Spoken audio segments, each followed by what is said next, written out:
Hi all, welcome to Wings to Win Education.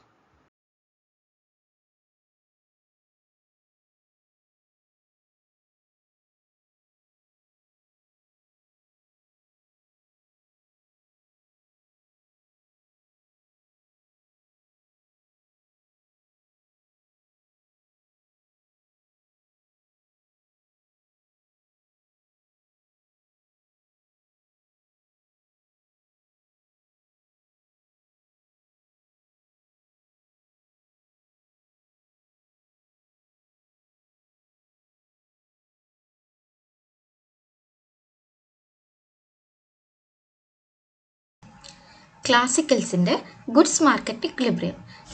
ക്ലാസിക്കൽസിൻ്റെ അഭിപ്രായത്തിൽ goods മാർക്കറ്റിൽ determine ചെയ്യുന്നത് എന്താണ്? ഇൻട്രസ്റ്റ് റേറ്റ് ആണ്. ഇൻട്രസ്റ്റ് റേറ്റ് ആണ് ഗുഡ്സ് മാർക്കറ്റിൽ ഡിറ്റർമിൻ ചെയ്യുന്നത്. ഈ ഇൻട്രസ്റ്റ് റേറ്റ് അഗ്രിഗേറ്റ് കൺസംഷനും അഗ്രിഗേറ്റ് ഇൻവെസ്റ്റ്മെൻറ്റും കൂടിയിട്ടാണ് എന്ത് തീരുമാനിക്കുന്നത്? ഇൻട്രസ്റ്റ് റേറ്റ് തീരുമാനിക്കുന്നത്. ക്ലാസിക്കൽസിൻ്റെ ഗുഡ്സ് മാർക്കറ്റ് ഡിറ്റർമിൻ ചെയ്യുന്നത് എന്താണ്? ഇൻട്രസ്റ്റ് റേറ്റ് ആണ്. ഇങ്ങനെ ഡിറ്റർമിൻ ചെയ്യുന്നത് ഏതൊക്കെ ഫോഴ്സസ് കൂടിയിട്ടാണ്? അഗ്രിഗേറ്റ് കൺസംഷനും അഗ്രിഗേറ്റ് ഇൻവെസ്റ്റ്മെൻറ്റും കൂടിയിട്ടാണ് എന്ത് തീരുമാനിക്കുന്നത്? ഗുഡ്സ് മാർക്കറ്റ് ഇൻട്രസ്റ്റ് റേറ്റ് തീരുമാനിക്കുന്നത് അക്കോർഡിംഗ് ടു ക്ലാസിക്കൽസ്. ക്ലാസിക്കൽസ് നമ്മുടെ ഇൻട്രസ്റ്റ് റേറ്റിനെ ഒരു റിയൽ വേരിയബിൾ ആയിട്ടാണ് കണ്ടിട്ടുള്ളത്. ക്ലാസിക്കൽസിൻ്റെ അഭിപ്രായത്തിൽ ഇൻട്രസ്റ്റ് റേറ്റ് എന്ന് പറയുന്നത് എന്താണ്? റിയൽ വേരിയബിൾ ആണ്. ഇനി എങ്ങനെയാണ് അവർ ഡിറ്റർമിൻ ചെയ്യുന്നത്? ഇത്തരത്തിൽ എങ്ങനെയാണ് ഇൻവെസ്റ്റ്മെൻറ്റും സേവിങ്ങും കൂടിയിട്ട് നമ്മുടെ ഇക്വിലിബ്രിയത്തിലെത്തുമ്പോൾ എങ്ങനെയാണ് ഇൻട്രസ്റ്റ് റേറ്റ് തീരുമാനിക്കുന്നത്? എന്തുകൊണ്ടാണ് ആ ഒരു ഇൻട്രസ്റ്റ് റേറ്റ് വരുന്നത് എന്നുള്ളത് നോക്കാം. ഒരു ക്ലാസിക്കൽസിൻ്റെ അഭിപ്രായത്തിൽ ഒരു ഇൻഡിവിജ്വല് അദ്ദേഹത്തിന് കിട്ടുന്ന ഇൻകം, അദ്ദേഹത്തിൻ്റെ വരുമാനം 2 രീതിയിലാണ് സ്പ്ലിറ്റ് ചെയ്യുന്നത്. എത്ര രീതിയിലാണ്? 2 രീതിയിലാണ്. ഏതൊക്കെ? അവരുടെ ഇൻകം ഒന്ന് സേവിങ്ങിന് വേണ്ടിയിട്ടും മറ്റൊന്ന് കൺസംഷന് വേണ്ടിയിട്ടും. അപ്പോൾ ഒരു ഇൻഡിവിജ്വല് അവരുടെ ഇൻകം എന്തിനു വേണ്ടിയിട്ടൊക്കെയാണ്? സേവിങ്ങിന് വേണ്ടിയിട്ടോ അല്ലെങ്കിൽ കൺസംഷന് വേണ്ടിയിട്ടോ ആണ് എന്ത് ചെയ്യുന്നത്? സ്പ്ലിറ്റ് ചെയ്യുന്നത്. 2 രീതിയിലാണ് അവരുടെ ഇൻകം പോകുന്നത്. ഇങ്ങനെ സേവിങ് എന്ന് പറയുന്നത് എന്താണ്? അവരുടെ ഫ്യൂച്ചർ കൺസംഷന് വേണ്ടിയിട്ട് അവർ കീപ്പ് ചെയ്ത് വെക്കുന്നതാണ്. പ്രസൻറ്റ് സേവിങ് എന്ന് പറയുന്നത് എന്താണ്? ഫ്യൂച്ചർ കൺസംഷനെ ബേസ് ചെയ്തിട്ട് അല്ലെങ്കിൽ ഫ്യൂച്ചർ ഇൻകം വർദ്ധിപ്പിക്കണം, ഫ്യൂച്ചർ കൺസംഷൻ വർദ്ധിപ്പിക്കണം എന്നുള്ള ഉദ്ദേശത്തോട് കൂടിയിട്ട് ഈ ഒരു കറൻറ്റ് പീരീഡിൽ സേവ് ചെയ്ത് വെക്കുന്നതാണ് എന്ത്? ഇൻട്രസ്റ്റ് റേറ്റ് സേവിങ് എന്ന് പറയുന്നത്. ഇങ്ങനെ ഫ്യൂച്ചർ കൺസംഷൻ്റെയും പ്രസൻറ്റ് കൺസംഷൻ്റെയും ഇടയിലുള്ളൊരു ചോയ്സിനെയാണ് നമ്മൾ സേവിങ് ആയിട്ട് കണക്കാക്കുന്നത്. ജെയിം കെയ്ൻസിൻ്റെ അഭിപ്രായത്തിൽ ഇത്തരത്തിലുള്ള സേവിങ് എന്തിനെ ഡിപ്പെൻഡ് ചെയ്തിരിക്കും? ഇൻട്രസ്റ്റ് റേറ്റിനെ ഡിപ്പെൻഡ് ചെയ്തിരിക്കില്ല. ആ ഒരു ഇൻകത്തെ ആയിരിക്കും അത് ഡിപ്പെൻഡ് ചെയ്തിരിക്കുക എന്നുള്ളതാണ് ജെയിം കെയ്ൻസ് പറയുന്നത്. പക്ഷേ ക്ലാസിക്കൽസിൻ്റെ അഭിപ്രായത്തിൽ ഈ ഒരു സേവിങ്, നമ്മൾ പറഞ്ഞു സേവിങ് എന്താണെന്നുള്ളത്. ക്ലാസിക്കൽസിൻ്റെ അഭിപ്രായത്തിൽ സേവിങ് എന്ന് പറയുന്നത് ഫ്യൂച്ചർ കൺസംഷന് വേണ്ടിയിട്ട് യൂസ് ചെയ്യുന്നതിന് വേണ്ടിയിട്ട് കീപ്പ് ചെയ്ത് വെക്കുന്ന ഇൻകത്തെയാണ് നമ്മൾ സേവിങ് ആയിട്ട് കണക്കാക്കുന്നത്. ഈ സേവിങ് ഇൻട്രസ്റ്റ് റേറ്റ് കൂടുകയും കുറയുകയും ചെയ്യുന്നതിനനുസരിച്ച് മാറ്റം വരും എന്നുള്ളതാണ് ക്ലാസിക്കൽസ് പറയുന്നത്. പക്ഷേ കെയ്ൻസ് പറയുന്നത് ഇൻട്രസ്റ്റ് റേറ്റുമായിട്ട് സേവിങ്ങിന് യാതൊരു തരത്തിലുള്ള ബന്ധവുമില്ല. ഇൻകത്തിൻ്റെ ബേസിലാണ് ആര് പോകുന്നത്? സേവിങ് പോകുന്നത്. ഇൻകം കൂടുകയോ കുറയുകയോ ചെയ്താൽ സേവിങ്ങിൽ മാറ്റം വരും എന്നുള്ളതാണ് ജെയിം കെയ്ൻസിൻ്റെ അഭിപ്രായം. എന്നാൽ ക്ലാസിക്കൽസ് പറയുന്നത് ഇൻകത്തിനെയല്ല സേവിങ് ഡിപ്പെൻഡ് ചെയ്തിരിക്കുന്നത്, ഇൻകത്തിലെ മാറ്റമല്ല സേവിങ്ങിന് ആധാരം, പിന്നെന്താണ്? ഇൻട്രസ്റ്റ് റേറ്റിൻ്റെ മാറ്റമാണ് സേവിങ് ഡിറ്റർമിൻ ചെയ്യുന്നത് എന്നുള്ളതാണ് ആരുടെ അഭിപ്രായം? ക്ലാസിക്കൽസിൻ്റെ. അങ്ങനെ ക്ലാസിക്കൽസിൻ്റെ അഭിപ്രായത്തിൽ സേവിങ് എന്ന് പറയുന്നത് ഇൻട്രസ്റ്റ് റേറ്റുമായി റിലേറ്റഡ് ആണ്. എങ്ങനെ റിലേറ്റഡ് ആണ്? Saving is an increasing function of rate of interest. Rate of ഇൻട്രസ്റ്റിൻ്റെ ഇൻക്രീസിങ് ഫംഗ്ഷൻ ആണത് സേവിങ് എന്ന് പറയുന്നത്. Saving is the increasing function of rate of interest. S is equal to function of R. Interest റേറ്റിൻ്റെ increasing function ആണെന്ത്? Saving എന്ന് പറയുന്നത്. Increasing function എന്ന് പറയുമ്പോൾ ആറ് കൂടുമ്പോൾ എസ് കൂടും, ആറ് കുറയുമ്പോൾ എസ്സും കുറയും. അതായത് ആറും എസ്സും തമ്മിൽ, ഇൻട്രസ്റ്റ് റേറ്റും എസ്സും തമ്മിൽ എന്ത് റിലേഷനാണ്? പോസിറ്റീവ് റിലേഷനാണ്. Investment may be defined as the amount of economy's product that is not consumed. നമുക്ക് ഇൻവെസ്റ്റ്മെന്റ്, സേവിങ് നമ്മൾ കണ്ടു. ഇനി ഇൻവെസ്റ്റ്മെന്റ് എന്താണ്? ഇൻവെസ്റ്റ്മെന്റ് എന്ന് പറയുന്നത് ഇൻവെസ്റ്റ്മെന്റ് എന്ന് പറയുമ്പോൾ സ്റ്റോക്ക് ഓഫ് ക്യാപിറ്റലിലേക്ക് എന്തെങ്കിലും അഡീഷണൽ ആയിട്ട് ക്രിയേറ്റ് ചെയ്യുന്നതിനെയാണ് ഇൻവെസ്റ്റ്മെന്റ് എന്ന് പറയുന്നത്. സ്റ്റോക്ക് ഓഫ് ക്യാപിറ്റലിലേക്ക് അഡീഷണൽ ആയിട്ട് ക്രിയേറ്റ് ചെയ്യുന്നതിനെയാണ് ഇൻവെസ്റ്റ്മെന്റ് എന്ന് പറയുന്നത്. അതായത് ഫ്യൂച്ചർ വാല്യൂ ഇൻക്രീസ് ചെയ്യുന്നതിന് വേണ്ടിയിട്ട് എന്തെങ്കിലും യൂസ് ചെയ്യാം. ഇൻവെസ്റ്റ്മെന്റ് എന്തിനു വേണ്ടിയിട്ടാണ്? ഫ്യൂച്ചർ വാല്യൂ ഇൻക്രീസ് ചെയ്യുന്നതിന് വേണ്ടിയിട്ട് യൂസ് ചെയ്യുന്ന എമൗണ്ടിനെ നമുക്ക് എന്ത് പറയാം? ഇൻവെസ്റ്റ്മെന്റ് ആയിട്ട് കണക്കാക്കാം. ഇങ്ങനെ ഒരു ഇക്കോണമിയിൽ ഒരുപാട് പ്രോജക്ട്സ് ഉണ്ടാവും, അല്ലെങ്കിൽ ഒരുപാട് ഇൻവെസ്റ്റ്മെന്റ് ഉണ്ടാവും. ഏതൊക്കെ ഇൻവെസ്റ്റ്മെന്റ് പ്രോജക്ട്സ് ആണ് നമ്മൾ മുന്നോട്ട് കൊണ്ടുപോവേണ്ടത് എന്ന് എന്തിനെ ഡിപ്പെൻഡ് ചെയ്തിരിക്കും? റേറ്റ് ഓഫ് റിട്ടേൺ ആ ഒരു ഇൻവെസ്റ്റ്മെന്റിന് ഫ്യൂച്ചർ വാല്യൂ അനുസരിച്ചായിരിക്കും. ആ ഫ്യൂച്ചർ വാല്യൂവിനെയാണ് റേറ്റ് ഓഫ് റിട്ടേൺ എന്ന് പറയുന്നത്. ഒരുപാട് ഇൻവെസ്റ്റ്മെന്റ് പ്രോജക്ട്സ് ഒരു ഇക്കോണമിയിൽ വന്നിട്ടുണ്ടാവും. ഈ എല്ലാ ഇൻവെസ്റ്റ്മെന്റ് പ്രോജക്ട്സും നടപ്പിലാക്കുക എന്ന് പറയുന്നത് ഇക്കോണമീനെ സംബന്ധിച്ച് എന്തല്ല, പോസിബിൾ അല്ല. അതിൽ നിന്നും ഏറ്റവും ബെസ്റ്റ് ആയിട്ടുള്ളത് സെലക്ട് ചെയ്യുക എന്നുള്ളതാണ് ഇക്കോണമിയുടെ ടാസ്ക്. എങ്ങനെയാണ് ഏറ്റവും ബെസ്റ്റ് ആയിട്ടുള്ളത് സെലക്ട് ചെയ്യുന്നത്? That is according to rate of റിട്ടേണിനനുസരിച്ചാണ് എന്ത് തീരുമാനിക്കുന്നത്? ഇത്തരത്തിലുള്ള ഇൻവെസ്റ്റ്മെന്റ് പ്രോജക്ട്സ് അണ്ടർടേക്ക് ചെയ്യണോ എന്നുള്ളത് തീരുമാനിക്കുന്നത്. ഈ റേറ്റ് ഓഫ് റിട്ടേൺ എന്ന് പറയുന്നത് എന്തായിരിക്കണം? പ്രസന്റ് ഇൻട്രസ്റ്റ് റേറ്റിനേക്കാൾ കൂടുതലായിരിക്കണം. ഇൻട്രസ്റ്റ് റേറ്റിനേക്കാൾ കൂടുതലാണ് റേറ്റ് ഓഫ് റിട്ടേൺ എന്നുണ്ടെങ്കിൽ അത്തരം ഇൻവെസ്റ്റ്മെന്റിനെ നമ്മൾ മുന്നോട്ട് കൊണ്ടുപോകും. ഇനി മാർക്കറ്റ് റേറ്റ് ഓഫ് ഇൻട്രസ്റ്റ് റേറ്റിനേക്കാൾ കുറവാണ് റേറ്റ് ഓഫ് റിട്ടേൺ എന്നുണ്ടെങ്കിൽ നമ്മളൊരു ആ ഒരു ഇൻവെസ്റ്റ്മെന്റ് പ്രോജക്റ്റിനെ അണ്ടർടേക്ക് ചെയ്യില്ല, ആ ഒരു ഇൻവെസ്റ്റ്മെന്റ് പ്രോജക്റ്റ് മുന്നോട്ട് കൊണ്ട് പോവില്ല. അപ്പോൾ ഇൻവെസ്റ്റ്മെന്റ് എന്ന് പറയുന്നത് വാല്യൂ അഡീഷൻ ആണ്. ഫ്യൂച്ചറിൽ എന്തെങ്കിലും വാല്യൂ ക്രിയേറ്റ് ചെയ്യുന്നതിന് വേണ്ടിയിട്ട് നമ്മൾ നീക്കി വെക്കുന്ന നമ്മുടെ ഇൻകത്തിന്റെ പോർഷനെയാണ് എന്ത് പറയുന്നത്? ഇൻവെസ്റ്റ്മെന്റ് എന്ന് പറയുന്നത്. ഫ്യൂച്ചറിന് വേണ്ടിയിട്ടാണ് ഇൻവെസ്റ്റ്മെന്റ് നടത്തുന്നത്. ഇങ്ങനെ ഇൻവെസ്റ്റ്മെന്റ് ഒരു ഇക്കോണമിയിൽ ഒരു വ്യക്തി ആവട്ടെ, ഒരു ബിസിനസ് ആവട്ടെ, ഇൻവെസ്റ്റ്മെന്റ് പ്രോജക്ട്സ് നടത്തണോ വേണ്ടയോ, ഇൻവെസ്റ്റ്മെന്റ് ഇനി നടത്തണോ വേണ്ടയോ എന്ന് എന്തിന്റെ ബേസിലാണ് തീരുമാനിക്കുന്നത്? റേറ്റ് ഓഫ് റിട്ടേണിന്റെയും ആ ഒരു ഇൻവെസ്റ്റ്മെന്റിന് കിട്ടുന്ന റിട്ടേണിന്റെയും അതുപോലെ തന്നെ ഇൻട്രസ്റ്റ് റേറ്റിന്റെയും അടിസ്ഥാനത്തിലാണ്. ഇൻട്രസ്റ്റ് റേറ്റും റേറ്റ് ഓഫ് റിട്ടേണും കമ്പയർ ചെയ്തിട്ടാണ് ഇൻവെസ്റ്റ്മെന്റ് പ്രോജക്ട്സ് നടത്തണോ വേണ്ടയോ എന്ന് തീരുമാനിക്കുന്നത്. റേറ്റ് ഓഫ് റിട്ടേൺ ഇൻട്രസ്റ്റ് റേറ്റിനേക്കാൾ കൂടുതലാണ് എന്നുണ്ടെങ്കിൽ ആ ഒരു ഇൻവെസ്റ്റ്മെന്റ് പ്രോജക്റ്റ് മുന്നോട്ട് കൊണ്ടുപോകും. Rate of return market rate of ഇൻട്രസ്റ്റിനേക്കാൾ കുറവാണ് എന്നുണ്ടെങ്കിൽ ആ ഒരു ഇൻവെസ്റ്റ്മെന്റ് പ്രോജക്റ്റ് അവോയ്ഡ് ചെയ്യും, അല്ലെങ്കിൽ ഒഴിവാക്കപ്പെടും. ഇതാണ് ക്ലാസിക്കൽസിന്റെ അഭിപ്രായത്തിൽ ഇൻവെസ്റ്റ്മെന്റ്. ഇനി ഇങ്ങനെ നോക്കുകയാണെന്നുണ്ടെങ്കിൽ നമ്മൾ ഈ ഒരു റേറ്റ് ഓഫ് റിട്ടേണിന്റെയും ഇൻട്രസ്റ്റ് റേറ്റിന്റെയും അടിസ്ഥാനത്തിലാണ് എന്ത് കണക്കാക്കിയിട്ടുള്ളത്? ഇൻവെസ്റ്റ്മെന്റ് പ്രോജക്ട്സ് മുന്നോട്ട് കൊണ്ടുപോകണോ വേണ്ടയോ എന്നുള്ളത് കണക്കാക്കിയിട്ടുള്ളത്. ഇങ്ങനെ ഇൻവെസ്റ്റ്മെന്റ് പ്രോജക്ട്സ് എന്തുമായിട്ട് റിലേറ്റഡ് ആണ്? ഇൻട്രസ്റ്റ് റേറ്റുമായിട്ട് റിലേറ്റഡ് ആണ്. എങ്ങനെ റിലേറ്റഡ് ആണ്? ഇൻവേഴ്സ് ഫംഗ്ഷൻ ആണ്, ഇൻവേഴ്സ് റിലേഷൻ ആണ്. ഐയും ആറും തമ്മിൽ ഇൻവേഴ്സ് റിലേഷൻ ആണ്.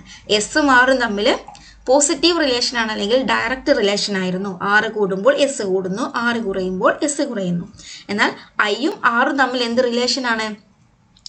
നെഗറ്റീവ് റിലേഷൻ ആണ്, അല്ലെങ്കിൽ ഇൻവേഴ്സ് റിലേഷൻ ആണ്. 6 കൂടുമ്പോൾ ഐ കുറയുന്നു, 6 കുറയുമ്പോൾ ഐ കൂടുന്നു, അല്ലെ? ഇൻട്രസ്റ്റ് റേറ്റും ഇൻവെസ്റ്റ്മെന്റും ഇവിടെ പറഞ്ഞ പോലെ തന്നെ റേറ്റ് ഓഫ് റിട്ടേൺ കൂടുന്തോറും ഇൻവെസ്റ്റ്മെന്റ് കൂടും, പക്ഷെ ഇൻട്രസ്റ്റ് റേറ്റ് കൂടുന്തോറും ഇൻവെസ്റ്റ്മെന്റ് കുറയും. അപ്പോൾ ഇൻവെസ്റ്റ്മെന്റും ഇൻട്രസ്റ്റ് റേറ്റും തമ്മിൽ ഇൻവേഴ്സ് റിലേഷൻ ആണുള്ളത്.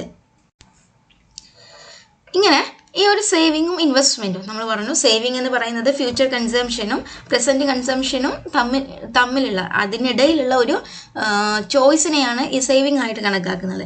ഇൻവെസ്റ്റ്മെന്റ് എന്ന് പറയുന്നത് എക്സിസ്റ്റിംഗ് ക്യാപിറ്റൽ സ്റ്റോക്കിലേക്കുള്ള അഡീഷണലിനെയാണ് ഇൻവെസ്റ്റ്മെന്റ്, അല്ലെങ്കിൽ ഫ്യൂച്ചർ വാല്യൂ ക്രിയേറ്റ് ചെയ്യുന്നതിന് വേണ്ടിയിട്ട് ഇൻകത്തിന്റെ ഒരു പോർഷൻ നീക്കി വെക്കുന്നതിനെയാണ് ഇൻവെസ്റ്റ്മെന്റ് എന്ന് പറയുന്നത്.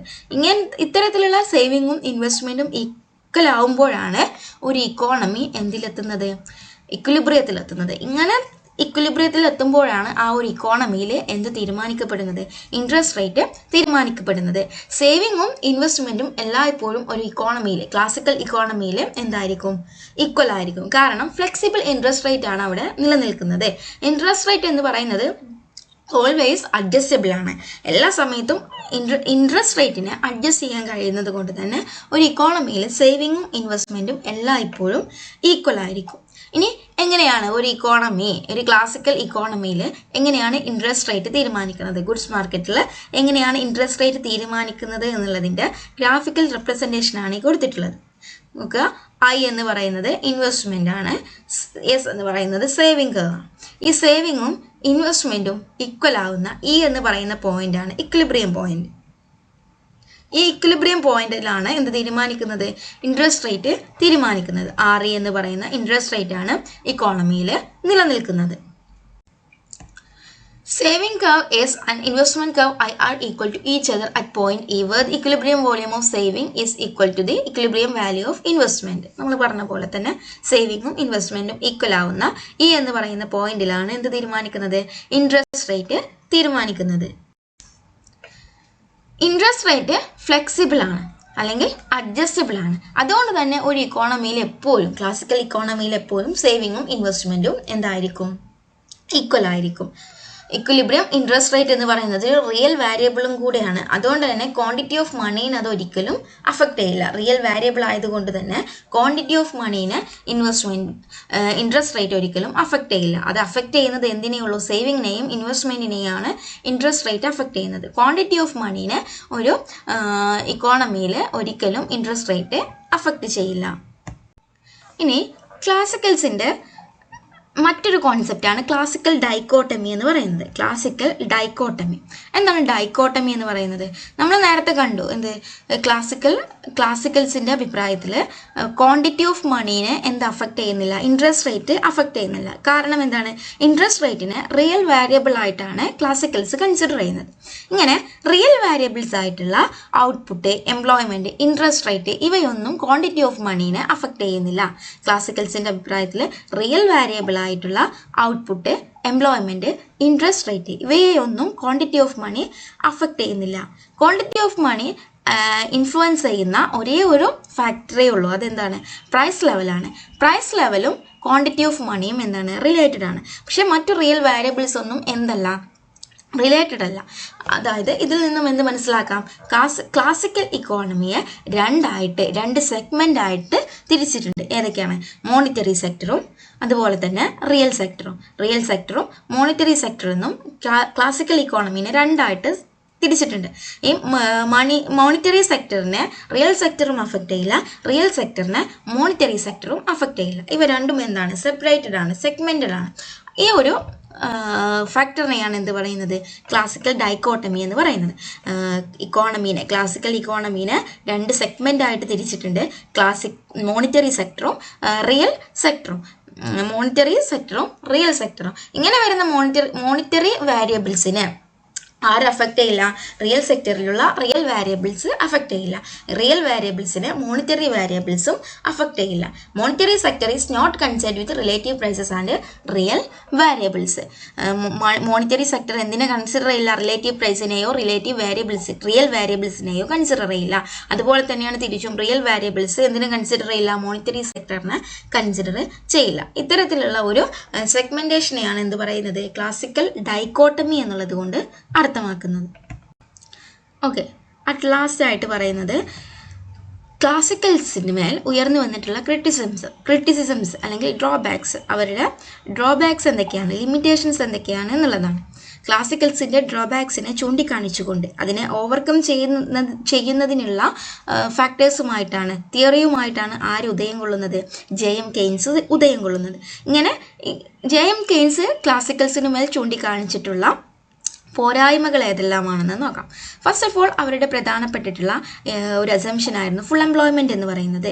ക്ലാസിക്കൽസിന്റെ പ്രധാനപ്പെട്ട അസംഷൻ ആയിരുന്നു ഫുൾ എംപ്ലോയ്മെന്റ്. ഇങ്ങനെ ഒരു ഫുൾ എംപ്ലോയ്മെന്റ് ഇക്കോണമിയിൽ നിലനിൽക്കില്ല എന്നുള്ളതാണ് കെയ്ൻസിന്റെ വാദം. ഒരിക്കലും ഒരു ഇക്കോണമിയിൽ ഫുൾ എംപ്ലോയ്മെന്റ് നിലനിൽക്കില്ല.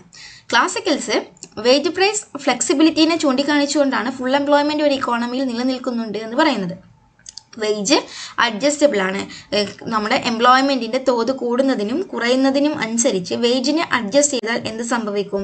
ഫുൾ എംപ്ലോയ്മെന്റ് ഇക്കോണമിയിൽ സംഭവിക്കും എന്നുള്ളതാണ് ക്ലാസിക്കൽസിന്റെ വാദം. ഇങ്ങനെ വേജ് കട്ട് ചെയ്തിട്ട് ഫുൾ എംപ്ലോയ്മെന്റിലേക്ക് കൊണ്ടുവരാം എന്നുള്ളതാണ്. അണ്ടർ എംപ്ലോയ്മെന്റിൽ നിന്നും ഫുൾ എംപ്ലോയ്മെന്റിലേക്ക് ഒരു ഇക്കോണമിയെ കൊണ്ടുവരണം എന്നുണ്ടെങ്കിൽ എക്സിസ്റ്റിംഗ് വേജ് റേറ്റിനെ ഒന്ന് കുറച്ചാൽ മതി, കട്ട് ചെയ്താൽ മതി. എസിപിഗോയുടെ വേജ് കട്ട് തിയറിയിൽ പറയുന്നത് ഇതാണ്. എന്താണ്? വേജ് കട്ട് ചെയ്താൽ ഇക്കോണമിയിൽ അണ്ടർ എംപ്ലോയ്മെന്റ് ആണ് നിലനിൽക്കുന്നത് എന്നുണ്ടെങ്കിൽ, മതിയായ എംപ്ലോയ്മെന്റ് ഇക്കോണമിയിൽ നിലനിൽക്കുന്നില്ല എന്നുണ്ടെങ്കിൽ എന്ത് ചെയ്താൽ മതി? എക്സിസ്റ്റിംഗ് വേജ് റേറ്റിനെ ഒന്ന് കുറച്ചാൽ മതി, കട്ട് ചെയ്താൽ മതി. അപ്പോൾ എന്ത് ചെയ്യും?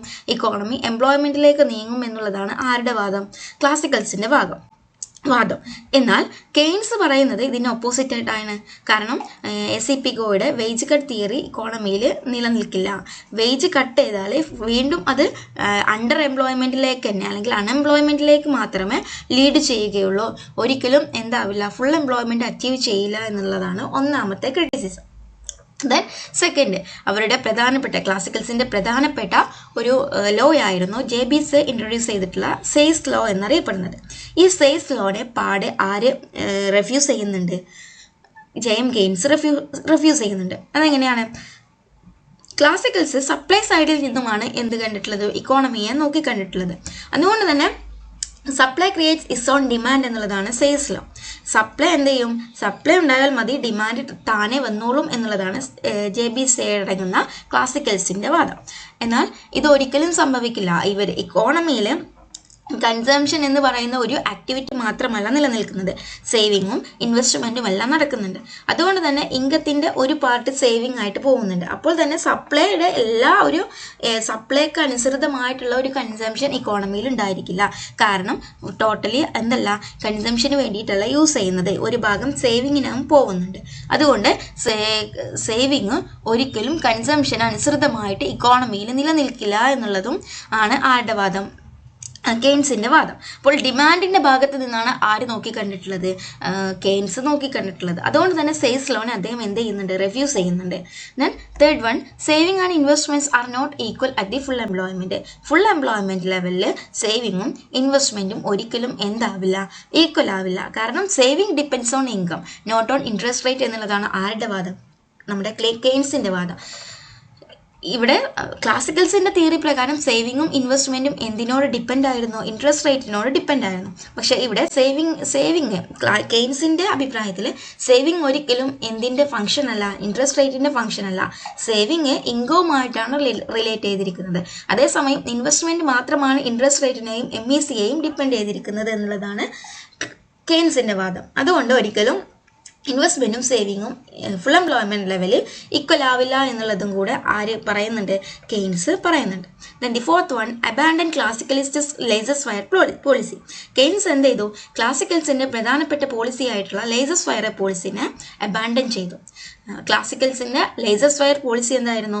Least intervention of the government. Government എന്തായിരിക്കണം? ഗവൺമെൻറ്റിൻ്റെ ഇൻ്റർവെൻഷൻ, ഒരു സമ്പദ് വ്യവസ്ഥയിൽ, ഒരു ഇക്കോണമിയിൽ ഗവൺമെൻറ്റിൻ്റെ ഇൻ്റർവെൻഷൻ എന്ന് പറയുന്നത് ഏറ്റവും ലീസ്റ്റ് ആയിരിക്കണം. പരമപ്രധാനമായ കാര്യങ്ങൾ മാത്രമേ ആര് നോക്കേണ്ടതുള്ളൂ? ഗവൺമെൻറ് നോക്കേണ്ടതുള്ളൂ. പക്ഷേ കെയ്ൻസ് അങ്ങനെയല്ല പറഞ്ഞിട്ടുള്ളത്. നമ്മുടെ കെയ്ൻസ് പറഞ്ഞത് എന്തായിരുന്നു? ഗവൺമെൻറ് മിക്ക കാര്യങ്ങളിലും ഗവൺമെൻറ്റിൻ്റെ ഒരു ശ്രദ്ധ വേണം, ഗവൺമെൻറ്റിൻ്റെ കൺട്രോളിലെ ഒരു ഇക്കോണമി മുന്നോട്ട് പോകാനാവൂ എന്നുള്ളതാണ് ആരുടെ വാദം? കെയ്ൻസിൻ്റെ വാദം. Then the next one, Keynes refused Pigou's wage cut brings full employment. He argued that it again leads to severe unemployment. നേരത്തെ പറഞ്ഞ പോലെ തന്നെ പിഗോൻ്റെ വേജ് കട്ട് തിയറിനെ ആര് റെഫ്യൂസ് ചെയ്തു? കെയ്ൻസ് റെഫ്യൂസ് ചെയ്തു. പിഗോൻ്റെ വേജ് കട്ട് തിയറി പ്രകാരം വേജ് കട്ട് ചെയ്താൽ existing wage റേറ്റിൽ ഒരു കുറവ് സംഭവിച്ചാൽ വീണ്ടും ഇക്കോണമി ഫുൾ എംപ്ലോയ്മെന്റിലേക്ക് പോകും എന്നുള്ളതാണ് ക്ലാസിക്കൽസ് പറഞ്ഞിരുന്നത്. പിഗോയുടെ വേജ് കട്ട് തിയറിയിൽ പിഗോ അടങ്ങുന്ന ക്ലാസിക്കൽസ് പറഞ്ഞിട്ടുള്ളത്. പക്ഷെ ഈ ഒരു വേജ് കട്ട് തിയറീനെ ആര് റിവ്യൂസ് ചെയ്തിട്ടുണ്ട്? നമ്മുടെ JM കെയ്ൻസ് റിവ്യൂസ് ചെയ്തിട്ടുണ്ട്. അദ്ദേഹം പറയുന്നത് ഈ പിഗോയുടെ വേജ് കട്ട് തിയറി ശരിയല്ല, വേജ് കട്ട് ചെയ്താൽ വീണ്ടും സിവിയർ ആയിട്ടുള്ള ഒരു അൺഎംപ്ലോയ്മെന്റ് ഇക്കോണമിയിൽ സംഭവിക്കും, അതൊരിക്കലും ഫുൾ എംപ്ലോയ്മെന്റിലേക്ക് ലീഡ് ചെയ്യില്ല എന്നുള്ളതാണ് കെയ്ൻസിന്റെ വാദം. And the last one is Keynes said that there is an inverse relationship between money wage and real wage. ക്ലാസിക്കൽസിന്റെ അഭിപ്രായത്തിൽ മണി വേജും റിയൽ വേജും തമ്മിൽ എന്ത് റിലേഷനാണ്? ഡയറക്റ്റ് റിലേഷനാണ് ഉണ്ടായിരുന്നത്. പക്ഷെ ഇവിടെ കെയ്ൻസ് പറയുന്നത് മണി വേജും റിയൽ വേജും തമ്മിൽ എന്ത് റിലേഷനാണ്? ഇൻവേഴ്സ് റിലേഷനാണ് നിലനിൽക്കുന്നത്. ഇത്രയുമാണ് കെയ്ൻസ് പ്രധാനമായിട്ടും ക്ലാസിക്കൽസിന് മേൽ ഉന്നയിച്ചിട്ടുള്ള ക്രിറ്റിസിസംസ് അല്ലെങ്കിൽ ലിമിറ്റേഷൻസ് എന്ന് പറയുന്നത്. Keynes theory of employment. കെയ്നീഷ്യൻസിൻ്റെ തിയറി പ്രകാരം എങ്ങനെയാണ് എംപ്ലോയ്മെൻറ്റ് ഡിറ്റർമിൻ ചെയ്യുന്നത് എന്നുള്ളതാണ് ഇനി നമുക്ക് നോക്കാനുള്ളത്. അതിനു മുമ്പ് കെയ്ൻസിൻ്റെ ഉദയത്തെക്കുറിച്ച് ചെറുതായിട്ടൊന്ന് പറയാം. എങ്ങനെയാണ് കെയ്ൻസ് ഉദയം കൊള്ളുന്നത്? ഇക്കോണമിയുടെ ആദ്യകാലങ്ങളിൽ തുടക്കം മുതലേ ആരാണ് നിലനിന്നിരുന്നത്? 70s മുതലേ ആര് നിലനിന്നിരുന്നു? ക്ലാസിക്കൽസും അവരുടെ ചിന്താഗതിയുമായിരുന്നു നിലനിന്നിരുന്നത്. ഇങ്ങനെ ക്ലാസിക്കൽസിൻ്റെ ചിന്താഗതിയായിരുന്നു ഇക്കോണമിയിൽ നിലനിന്നിരുന്നത്. അങ്ങനെ ഇരിക്കുകയാണ് 1930 എന്ത് വരുന്നത്, 1930s നമ്മുടെ ഗ്രേറ്റ് ഡിപ്രഷൻ വരുന്നത്. ഈ ഒരു ഗ്രേറ്റ് ഡിപ്രഷൻ ഇക്കോണമിയെ ഉലച്ചു. ഈ ഒരു ഗ്രേറ്റ് ഡിപ്രഷനിന്റെ ഇമ്പാക്റ്റിൽ നിന്നും ഇക്കോണമിക്ക് കരകയറാനായില്ല. ക്ലാസിക്കൽസിന്റെ ചിന്താഗതി പ്രകാരം ഈ ഒരു ഏതൊരു ഡീവിയേഷൻ, ഇക്വിലിബ്രിയത്തിൽ നിന്നും ഏതൊരു ഡീവിയേഷൻ ഉണ്ടായാലും, അൺഎംപ്ലോയ്മെന്റ് ഉണ്ടായാലും ഫുൾ എംപ്ലോയ്മെന്റിലേക്ക് ഇക്കോണമി മാർക്കറ്റ് ഫോഴ്സസിന്റെ ആ ഒരു സഹായത്തോടു കൂടി വീണ്ടും ഇക്വിലിബ്രിയത്തിൽ എത്തും എന്നുള്ളതാണ് ക്ലാസിക്കൽസിന്റെ ചിന്താഗതി. അവരുടെ തോട്ടും അതായിരുന്നു. എന്തൊരു ഡീവിയേഷൻ ഇക്കോണമിയിൽ ഉണ്ടായാലും അതെല്ലാം മാർക്കറ്റ് ഫോഴ്സസ് താനെ കറക്റ്റ് ചെയ്യും. മാർക്കറ്റ് ഫോഴ്സസ് എന്ത് ചെയ്യും, ഇക്കോണമിയെ വീണ്ടും ഇക്വിലിബ്രിയത്തിൽ എത്തിക്കും എന്നുള്ളതായിരുന്നു ആരുടെ തോട്ട്, ക്ലാസിക്കൽസിന്റെ തോട്ട്. എന്നാൽ അങ്ങനെ ഒരു മാർക്കറ്റ് ഫോഴ്സസ് അവിടെ പ്രവർത്തിച്ചില്ല. ഓട്ടോമാറ്റിക് ആയിട്ടുള്ള മാർക്കറ്റ് ഫോഴ്സസ് അവിടെ പ്രവർത്തിച്ചില്ല എന്ന് മാത്രമല്ല, അൺഎംപ്ലോയ്മെന്റിലേക്ക് വീണ്ടും വീണ്ടും ഈ ഒരു ഇക്കോണമി മൂവ് ചെയ്തുകൊണ്ടേയിരുന്നു. വലിയൊരു രീതിയിലേക്ക്, വലിയൊരു ഇമ്പാക്റ്റിലേക്കാണ് ഇക്കോണമി വീണ്ടും വീണ്ടും മൂവ് ചെയ്തുകൊണ്ടേയിരുന്നത്. അപ്പോൾ അങ്ങനെ ഇരിക്കെ ക്ലാസിക്കൽസിന്റെ ക്രിറ്റിസിസം, ക്ലാസിക്കൽസിന്റെ ലിമിറ്റേഷനെ ചൂണ്ടിക്കാണിച്ചുകൊണ്ടാണ് ആര് ഉദയം കൊള്ളുന്നത്, ജെയിംസ് കെയ്ൻസ് ഉദയം കൊള്ളുന്നത്. ജെയിംസ് കെയ്ൻസിന്റെ പ്രധാനപ്പെട്ട പബ്ലിക്കേഷൻ ആയിട്ടുള്ള general theory of employment, interest and money എന്ന് പറഞ്ഞിട്ടുള്ള ഈ ഒരു 1936 അദ്ദേഹം പുറത്തിറക്കിയിട്ടുള്ള ഈ ഒരു പബ്ലിക്കേഷനിലൂടെയാണ് ജെയിംസ് കെയ്ൻസ് എന്ത് ചെയ്യുന്നത്, ഇക്കോണമിയിലേക്ക് പുതിയൊരു ചിന്താഗതിയുമായിട്ട് വരുന്നത്. ക്ലാസിക്കൽസിന്റെ എല്ലാ ന്യൂനതകളെയും ചൂണ്ടിക്കാണിക്കുക എന്നുള്ളത് മാത്രമായിരുന്നല്ല കെയ്ൻസ് ചെയ്തിരുന്നത്. എന്താണ്, ഈ ന്യൂനതകളെ എല്ലാം മറികടക്കുന്നതിനുള്ള പോംവഴികളുമായിട്ടാണ് ആര് ഉദയം കൊണ്ടിട്ടുള്ളത്, ജെയിംസ് കെയ്ൻസ് ഉദയം കൊണ്ടിട്ടുള്ളത്. അദ്ദേഹത്തിന്റെ സെവറൽ മോഡേൺ ഇക്കണോമിസ്റ്റ് അദ്ദേഹത്തിന്റെ ചിന്താഗതിയെ പിന്നീട് എന്ത് ചെയ്തു, ഫോളോ ചെയ്യാൻ തുടങ്ങി. അങ്ങനെ ഒരു പോസ്റ്റ് ഗ്രേറ്റ് ഡിപ്രഷൻ പീരീഡിൽ അദ്ദേഹം പബ്ലിഷ് ചെയ്തിട്ടുള്ള അദ്ദേഹത്തിന്റെ ജനറൽ തിയറിക്ക് ഒരു വൈഡ് അക്സെപ്റ്റൻസ് ആണ് കിട്ടിയിട്ടുള്ളത്. ക്ലാസിക്കൽസിനേക്കാൾ ഒരു പിടി മുകളിലായിരുന്നു പിന്നെ ആരുടെ സ്ഥാനം, കെയ്ൻസിന്റെ സ്ഥാനം. അങ്ങനെ കെയ്നീഷ്യൻ തോട്ടായിരുന്നു പിന്നീട് അങ്ങോട്ട് ഇക്കോണമിയിൽ നിലനിന്നിരുന്നത്. കാരണം കെയ്ൻസ് പറഞ്ഞിട്ടുണ്ടായിരുന്നു എന്ത്, ഇക്കോണമിക്ക് ഒരിക്കലും ഓട്ടോമാറ്റിക് ഫോഴ്സസിലൂടെ ഇക്വിലിബ്രിയം അച്ചീവ് ചെയ്യാൻ കഴിയില്ല. മാത്രമല്ല ഓട്ടോമാറ്റിക് ഫോഴ്സസിന്റെ സഹായം കൂടാതെ ഓട്ടോമാറ്റിക് ഫോഴ്സസ് ഇക്കോണമിയെ ഇക്വിലിബ്രിയത്തിൽ എത്തിക്കില്ല. പകരം ആര് വേണം, ഒരു എക്സ്റ്റേണൽ സപ്പോർട്ട് ഈ ഒരു ഇക്കോണമിക്ക് അത്യാവശ്യമാണ്. ആ ഒരു എക്സ്റ്റേണൽ സപ്പോർട്ടിനെയാണ് ഗവൺമെന്റ് ആ ഒരു എക്സ്റ്റേണൽ സപ്പോർട്ട് എന്നുള്ളതാണ് ആര് പറഞ്ഞിട്ടുള്ളത്, കെയ്ൻസ് പറഞ്ഞിട്ടുള്ളത്. അതായത് ഗവൺമെന്റിന്റെ സഹായം കൂടാതെ മാർക്കറ്റ് ഫോഴ്സസിനെ മാത്രമായിട്ട് ഇക്കോണമിയെ ഇക്വിലിബ്രിയത്തിൽ എത്തിക്കാൻ കഴിയില്ല. ഈ ഒരു മാർക്കറ്റ് ഫോഴ്സസ് പ്രവർത്തിക്കണമെന്നുണ്ടെങ്കിൽ ആരുടെ സപ്പോർട്ട് വേണം, ഒരു എക്സ്റ്റേണൽ സപ്പോർട്ട് വേണം. ആ എക്സ്റ്റേണൽ സപ്പോർട്ടായിട്ട് ഗവൺമെന്റിനെയാണ് ആര് ചൂണ്ടിക്കാണിച്ചിട്ടുള്ളത്, നമ്മുടെ ജെയിംസ് കെയ്ൻസ് ചൂണ്ടിക്കാണിച്ചിട്ടുള്ളത്. ഇങ്ങനെ കെയ്ൻസിന്റെ എംപ്ലോയ്മെന്റ് ഇതുവഴി എന്ത് ചെയ്തു, വലിയൊരു അക്സെപ്റ്റൻസ് കെയ്ൻസിന്റെ എംപ്ലോയ്മെന്റിന് കിട്ടി. അതായത് ഫുൾ എംപ്ലോയ്മെന്റ് അല്ല, അണ്ടർ എംപ്ലോയ്മെന്റ് ആണ് ഒരു ഇക്കോണമിയിൽ നിലനിൽക്കുക എന്നുള്ള ഒരു കോൺസെപ്റ്റ് കെയ്ൻസ് കൊണ്ടുവരികയും ആ ഒരു കോൺസെപ്റ്റിന് വലിയൊരു അക്സെപ്റ്റൻസ് ഇക്കോണമിയിൽ കിട്ടുകയും ചെയ്തു. മാത്രമല്ല കെയ്ൻസ് ഷോർട്ട് റണ്ണിലാണ് അനലൈസ് ചെയ്തിട്ടുള്ളത്. ഷോർട്ട് റൺ ഇക്കോണമിയാണ് അദ്ദേഹത്തിന്റെ കോൺസെപ്റ്റ് ഉള്ളത്. ഒരു ലോങ് ആയിട്ടുള്ള ഒരു കോൺസെപ്റ്റ് ആർക്ക് ഉണ്ടായിരുന്നില്ല, കെയ്ൻസിന് ഉണ്ടായിരുന്നില്ല. കാരണം അദ്ദേഹം പറയുന്നത് in the long run all are dead എന്നുള്ളതാണ്. ലോങ് റണ്ണിൽ എല്ലാവരും മരിക്കും എന്നുള്ള ഒരു കോൺസെപ്റ്റാണ് ആര് പറഞ്ഞിട്ടുള്ളത്, കെയ്ൻസ് പറഞ്ഞിട്ടുള്ളത്. അതായത് ഷോർട്ട് റൺ അനാലിസിസ് മാത്രമാണ് ആര് നടത്തിയിട്ടുള്ളത്, കെയ്ൻസ് നടത്തിയിട്ടുള്ളത്. അദ്ദേഹം ഷോർട്ട് റൺ അനാലിസിസ് ആയതുകൊണ്ട് തന്നെ ഷോർട്ട് റണ്ണിൽ in the short run he assumed that the factors of production such as capital goods, supply of labor, technology and efficiency of labor remain unchanged while determining the level of employment. Level of employment determine ചെയ്യുന്നത് short റണ്ണിലാണ്. അതുകൊണ്ട് തന്നെ ഈ പറഞ്ഞിട്ടുള്ള എല്ലാ ഫാക്ടേഴ്സും short റണ്ണിൽ എങ്ങനെ നിലനിൽക്കും, unchanged ആയിട്ട് നിലനിൽക്കും എന്നുള്ളതാണ് ആരുടെ വാദം, കെയ്ൻസിന്റെ വാദം. According to Keynes level of employment determine ചെയ്യുന്നത് എന്തിന്റെ ബേസിലാണ്, നാഷണൽ ഇൻകത്തിന്റെ അല്ലെങ്കിൽ നാഷണൽ ഔട്ട്പുട്ട്. എംപ്ലോയ്മെന്റ് എന്തുമായിട്ട് ഡിപ്പെൻഡഡ് ആണ്, നാഷണൽ ഇൻകം അല്ലെങ്കിൽ നാഷണൽ ഔട്ട്പുട്ടുമായിട്ട് ഡിപ്പെൻഡഡ് ആണ്. എങ്ങനെയാണ് ഈ ഒരു ഡിപ്പെൻഡ് ആയിട്ടിരിക്കുന്നത്, നാഷണൽ ഇൻകം കൂടിയാൽ എംപ്ലോയ്മെന്റ് കൂടും, നാഷണൽ ഔട്ട്പുട്ട് അല്ലെങ്കിൽ നാഷണൽ ഇൻകം കൂടിയാൽ ലെവൽ ഓഫ് എംപ്ലോയ്മെന്റിലും എന്തുണ്ടാവും, എംപ്ലോയ്മെന്റും കൂടും. നാഷണൽ ഇൻകം കൂടുന്നതിനനുസരിച്ച് ഇക്കോണമിയിലെ എംപ്ലോയ്മെന്റും കൂടും. ഇനി നാഷണൽ ഇൻകം കുറഞ്ഞാലോ ഇക്കോണമിയിലെ എംപ്ലോയ്മെന്റ് കുറയും എന്നുള്ളതാണ് കെയ്ൻസിന്റെ concept. Therefore, Keynes theory of employment is also known as theory of employment determination and theory of income determination. Theory of employment determination അല്ലെങ്കിൽ theory of income determination എന്നുള്ളതാണ് കെയ്ൻസിന്റെ theory of എംപ്ലോയ്മെന്റിനെ പറയുന്നത്. Okay, ഇതിൽ കെയ്ൻസിന്റെ employment എങ്ങനെ determine ചെയ്യാം എന്നുള്ളതാണ്, അല്ലെങ്കിൽ income എങ്ങനെ ഡിറ്റർമിൻ ചെയ്യാം എന്നുള്ളതാണ് ഇനി നോക്കുന്നത്. ഇങ്ങനെ ഡിറ്റർമിൻ ചെയ്യുന്നതിൽ പ്രധാനപ്പെട്ട പങ്ക് വഹിക്കുന്ന ഒരു ഫാക്ടറാണ് ഇഫക്റ്റീവ് ഡിമാൻഡ് എന്ന് പറയുന്നത്. ഇതിൽ കെയ്ൻസിന്റെ എംപ്ലോയ്മെന്റ് ഡിറ്റർമിൻ ചെയ്യുന്നതിൽ ഇഫക്റ്റീവ് ഡിമാൻഡ് എന്ന് പറയുന്ന പ്രിൻസിപ്പിൾസിന് വളരെ അധികം പങ്കുണ്ട്. Keynes purported that the level of employment in the short run is dependent on the aggregate effective demand of products and services. എന്തിനെ ഡിപ്പെൻഡ് ചെയ്തിരിക്കും? ഷോർട്ട് റണ്ണിലെ എംപ്ലോയ്മെന്റ് എന്ന് പറയുന്നത് അഗ്രിഗേറ്റ് ഇഫക്റ്റീവ് ഡിമാൻഡിനെ ഡിപ്പെൻഡ് ചെയ്തിരിക്കും. അഗ്രിഗേറ്റ് ഇഫക്റ്റീവ് ഡിമാൻഡിനെ ഡിപ്പെൻഡ് ചെയ്തിരിക്കും എന്ത്? ഷോർട്ട് റൺ എംപ്ലോയ്മെന്റ് എന്ന്. അതുകൊണ്ട് തന്നെ aggregate effective demand would increase the level of employment. Aggregate effective demand കൂടിയാൽ എംപ്ലോയ്മെന്റും കൂടും. അതായത് ഒരു ഇക്കോണമിയിലെ എംപ്ലോയ്മെന്റ് ഡിറ്റർമിൻ ചെയ്യുന്നത് ആരാണ്? ആ ഇക്കോണമിയിലെ ടോട്ടൽ ഡിമാൻഡാണ്. ആ ഒരു രാജ്യത്തിന്റെ എംപ്ലോയ്മെന്റ് ഡിറ്റർമിൻ ചെയ്യുന്നത് ആ രാജ്യത്ത് എത്രത്തോളം ഡിമാൻഡ് ഉണ്ടായി എന്നുള്ളതിനനുസരിച്ചാണ്. ഇനി ഇഫക്റ്റീവ് ഡിമാൻഡിൽ കുറവ് സംഭവിച്ചാൽ ഇക്കോണമി എന്ത് ചെയ്യും? അൺഎംപ്ലോയ്മെന്റിലേക്ക് ലീഡ് ചെയ്യും. അപ്പോൾ എംപ്ലോയ്മെന്റ് തീരുമാനിക്കുന്നത് ആരാണ്? അഗ്രിഗേറ്റ് ഇഫക്റ്റീവ് ഡിമാൻഡാണ്. ഒരു ഇക്കോണമിയിൽ ഡിമാൻഡ് കൂടിയാൽ എംപ്ലോയ്മെന്റ് കൂടും, ഡിമാൻഡ് കുറഞ്ഞാൽ എംപ്ലോയ്മെന്റ് കുറയും അല്ലെങ്കിൽ അൺഎംപ്ലോയ്മെന്റ് സംഭവിക്കും. അപ്പോൾ കെയ്ൻസിന്റെ തിയറി ഓഫ് എംപ്ലോയ്മെന്റ് പ്രകാരം ഇഫക്റ്റീവ് ഡിമാൻഡ് എന്ന് പറയുന്നത് എന്താണ്? Money spend on the consumption of goods and services and on investment. Goods and കൺസംഷനും ഇൻവെസ്റ്റ്മെന്റിനും വേണ്ടി സ്പെൻഡ് ചെയ്യുന്ന മണീനെയാണ് എഫക്റ്റീവ് ഡിമാൻഡ് ആയിട്ട് കണക്കാക്കുന്നത്.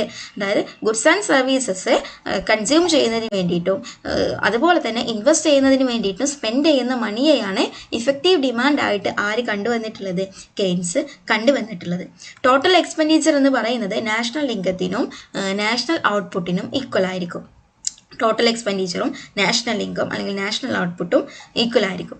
അതുകൊണ്ട് തന്നെ ഇഫക്റ്റീവ് ഡിമാൻഡ് എന്ന് പറയുന്നത് ടോട്ടൽ എക്സ്പെൻഡിച്ചറിന് ഈക്വൽ ആയിരിക്കും. അതുപോലെ തന്നെ നാഷണൽ ഇൻകത്തിനും നാഷണൽ ഔട്ട്പുട്ടിനും ഈക്വൽ ആയിരിക്കും. ടോട്ടൽ എക്സ്പെൻഡിച്ചർ എന്ന് പറയുന്നത് നാഷണൽ ഇൻകത്തിന് ഈക്വൽ ആയിരിക്കും. അതുകൊണ്ട് തന്നെ ഇഫക്റ്റീവ് ഡിമാൻഡിനെയാണ് എന്തായിട്ട് കണക്കാക്കുന്നത്? ടോട്ടൽ എക്സ്പെൻഡിച്ചർ ആയിട്ട് കണക്കാക്കുന്നത്. Effective demand is equal to total expenditure as well as national income and national output. So effective demand എങ്ങനെ നമുക്ക് പറയാം? Effective demand is equal to national income is equal to national output. Effective ഡിമാൻഡും national ഇൻകവും national ഔട്ട്പുട്ടും എന്തായിരിക്കും? Equal ആയിരിക്കും. Effective demand എന്തിനെ affect ചെയ്യും? എംപ്ലോയ്മെന്റ് ലെവലിനെ അഫക്റ്റ് ചെയ്യും. ഒരു ഇക്കോണമിയിലെ എംപ്ലോയ്മെന്റ് ലെവലിനെ അഫക്റ്റ് ചെയ്യും. നാഷണൽ ഇൻകത്തെ അഫക്റ്റ് ചെയ്യും. നാഷണൽ ഔട്ട്പുട്ടിനെ അഫക്റ്റ് ചെയ്യും. ഇനി ഇൻകത്തിലും കൺസംഷനിലും എന്തെങ്കിലും മിസ്മാച്ച് ഉണ്ടായാൽ അത് എന്തിലേക്ക് ലീഡ് ചെയ്യും? ഇഫക്റ്റീവ് ഡിമാൻഡിന്റെ ഡിക്ലൈനിലേക്ക് ലീഡ് ചെയ്യും. അത് നേരെ അൺഎംപ്ലോയ്മെന്റിലേക്കും എത്തിക്കും. അതായത് നാഷണൽ ഇൻകം കൂടുന്നതിനനുസരിച്ച് എന്ത് കൂടും? കൺസംഷൻ കൂടും. പക്ഷെ കെയ്ൻസിന്റെ കോൺസെപ്റ്റ് പ്രകാരം നാഷണൽ ഇൻകം കൂടുന്നതിനനുസരിച്ച് കൺസംഷൻ കൂടും. പക്ഷെ നാഷണൽ ഇൻകത്തിൽ ഉണ്ടാവുന്ന അതേ വർധനവ് ഏതിലുണ്ടാവില്ല? കൺസംഷന്റെ വർധനവിൽ ഉണ്ടാവില്ല. നാഷണൽ ഇൻകത്തിന്റെ അതേ പ്രൊപ്പോർഷനിൽ ആയിരിക്കില്ല ആര് ഇൻക്രീസ് ചെയ്യുന്നത്? കൺസംഷനെ ഇൻക്രീസ് ചെയ്യുന്നത്. അപ്പോൾ അവിടെ എന്ത് നിലനിൽക്കും? ഒരു ലോ കൺസംഷൻ റേറ്റ് നിലനിൽക്കും. ഇതെന്ത് ചെയ്യും? ഇഫക്റ്റീവ് ഡിമാൻഡിന്റെ ഡിക്ലൈനിലേക്ക് ലീഡ് ചെയ്യിപ്പിക്കും. കൺസംഷൻ കുറയുമ്പോൾ ഇഫക്റ്റീവ് ഡിമാൻഡിന്റെ ഡിക്ലൈനിലേക്ക് അത് ലീഡ് ചെയ്യിപ്പിക്കും. അപ്പോൾ ഇങ്ങനെ ഇൻകം കൺസംഷനും തമ്മിൽ അവിടെ എന്തുണ്ടാവും? ഒരു ഗ്യാപ്പ് ഉണ്ടാവും. ഇൻകവും കൺസംഷനും തമ്മിൽ അവിടെ ഒരു ഗ്യാപ്പ് ഉണ്ടാവും. ഇൻക്രീസിങ് റേറ്റിലാണ് ഇൻവെസ്റ്റ്മെന്റ് നടക്കുന്നത് എന്നുണ്ടെങ്കിൽ അതെന്തുണ്ടാവും? ഇൻകവും കൺസംഷനും തമ്മിലുള്ള ഗ്യാപ്പ് വർദ്ധിപ്പിക്കും. കാരണം കൺസംഷൻ അവിടെ എന്ത് ചെയ്യും? കുറയും. ഇൻവെസ്റ്റ്മെന്റ് കൂടിയാൽ കൺസംഷൻ കുറയും, കൺസംഷൻ കൂടിയാൽ ഇൻവെസ്റ്റ്മെന്റ് കുറയും. അങ്ങനെയാണ് കൺസംഷനും ഇൻവെസ്റ്റ്മെന്റും തമ്മിലുള്ള റിലേഷൻ എന്ന് പറയുന്നത്. ഇൻവെസ്റ്റ്മെന്റിന്റെ ഓപ്പർച്യൂണിറ്റി കൂടിയാൽ ഇൻവെസ്റ്റ്മെന്റ് ആണ് ഇൻക്രീസിങ് ചെയ്യുന്നത് എന്നുണ്ടെങ്കിൽ ആ ഒരു ഇക്കോണമിയിലെ ഇൻകവും കൺസംഷനും തമ്മിലൊരു ഗ്യാപ്പ് കൂടും. ഗ്യാപ്പ് കൂടുമെന്ന് വെച്ചാൽ കൺസംഷൻ ആയിരിക്കും എന്ത് ചെയ്യുന്നത്? കുറയുന്നത്. ഇൻവെസ്റ്റ്മെന്റ് കൂടുക മീൻസ് കൺസംഷൻ കുറയുകയാണ് എന്നുള്ളതാണ് മീനിങ്. ഇഫക്റ്റീവ് ഡിമാൻഡ് എന്നുള്ളതിനെ നമുക്ക് എങ്ങനെ റെഫർ ചെയ്യാം? Demand of consumption and investment of an economy. കൺസംഷനും ഇൻവെസ്റ്റ്മെന്റിനും ഉള്ള ഡിമാൻഡിനെയാണ് നമുക്ക് ഇഫക്റ്റീവ് ഡിമാൻഡ് എന്നുള്ള രീതിയിൽ കൺസിഡർ ചെയ്യാം. അങ്ങനെയാണെങ്കിൽ നമ്മൾ നേരത്തെ പറഞ്ഞ എന്താണ്? ഇൻവെസ്റ്റ്മെന്റ് കൂടിയാൽ കൺസംഷൻ കുറയും. അപ്പോൾ എന്ത് സംഭവിക്കില്ല?